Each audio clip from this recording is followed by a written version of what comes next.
manake njaa inawauma. Baba.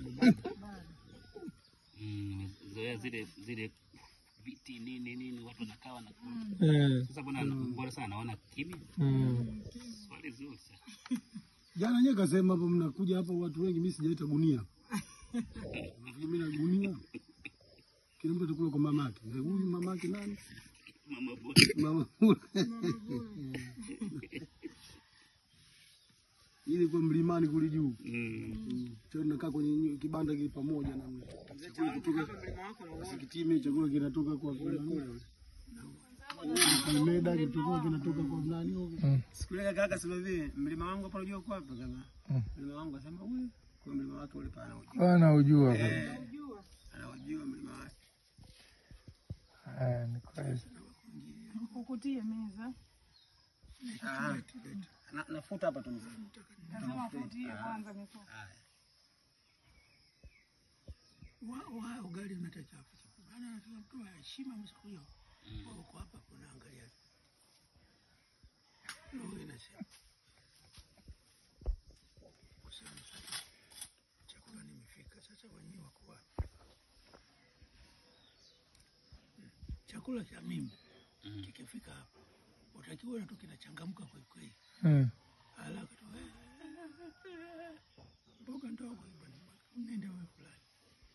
Unajua hapa kweli nakula chakula na watu. Sasa hakuna hata mtu anayesema jamani chakula vipi?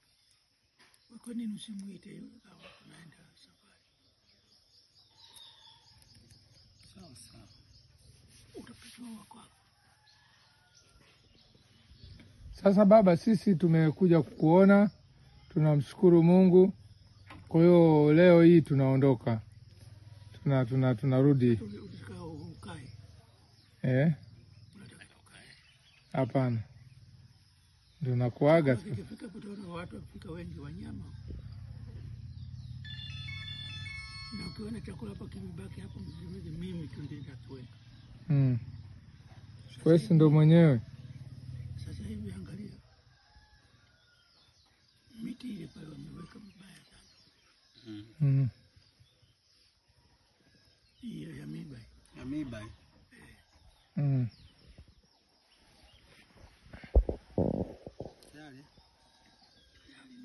Ni vitambaa. Mama. Sisi tunakuaga sasa. Sasa nitufanye kama nilivyofanya. Bado tunapitia tu njia. Hamna shida. Usiwaza sana. Nyumbani si ndo hapo. Mnaondoka hivi kweli ama? Yaani wewe mama yetu sisi tunajua unatupenda kweli. Hapana, hivi mnaondoka na nani? Kwa vile usafiri mnao sio mbaya.